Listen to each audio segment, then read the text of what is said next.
Hi ಸ್ನೇಹಿತರೆ, ನಾನು ನಿಮ್ಮ ಪ್ರೀತಿಯ ಮೋಹನ್. ಇದು ನನ್ನ ಮೊದಲ ಪ್ರಯತ್ನ ಆದಂಥ ವಿಡಿಯೋ. ಅದು ನಾನು ನಮ್ಮ ತೋಟದಲ್ಲೇ ಬೆಳೆದಿರುವಂಥ ಹಾಗಲಕಾಯಿ ಬಗ್ಗೆ ಉಪಯೋಗಗಳು, ಅದರಿಂದ ಅನುಕೂಲ ಆಗುವಂಥ ನಮ್ಮ ಜನಗಳಿಗೆ ತಿಳಿಸ್ಕೊಡ್ತಾ ಇದ್ದೀನಿ. ಹಾಗಲಕಾಯಿ ಒಂದು ಕಹಿ ಪದಾರ್ಥ.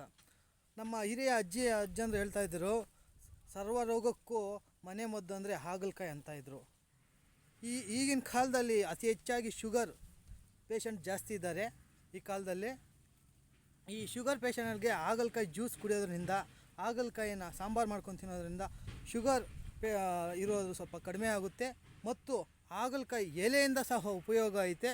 ಹಾಗಲಕಾಯಿ ಈ ಗಾಯ ಆಗಿರಲಿ, ಚರ್ಮದಂಥ ಸ್ಕಿನ್ ಪ್ರಾಬ್ಲಮ್ ಯಾವುದೇ ಇದ್ರೂ ಹಾಗಲಕಾಯಿ ಎಲೆ ಮತ್ತು ಹಾಗಲಕಾಯಿ ಬೇರನ್ನು ಅರೆದು ಆ ಗಾಯ ಎಲ್ಲಿರ್ತೈತೋ, ಎಲ್ಲಿ ಅಲರ್ಜಿ ಆಗಿರ್ತೈತೋ ಅಲ್ಲಿ ಇದು ಮಾಡಿಕೊಂಡ್ರೆ ಎಲ್ಲ ಮೇಲಾಗುತ್ತೆ.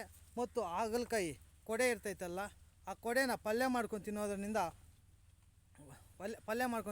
ಶುಗರ್ ಅಂಶ ಸಹ ಕಡಿಮೆ ಆಗುತ್ತೆ. ಗಿಡದಿಂದ, ಎಲೆಯಿಂದ, ಕೊಡೆಯಿಂದ, ಕಾಯಿಂದ ಪ್ರತಿಯೊಂದರಿಂದನೂ ಅನುಕೂಲ ಆಗ್ತೈತೆ.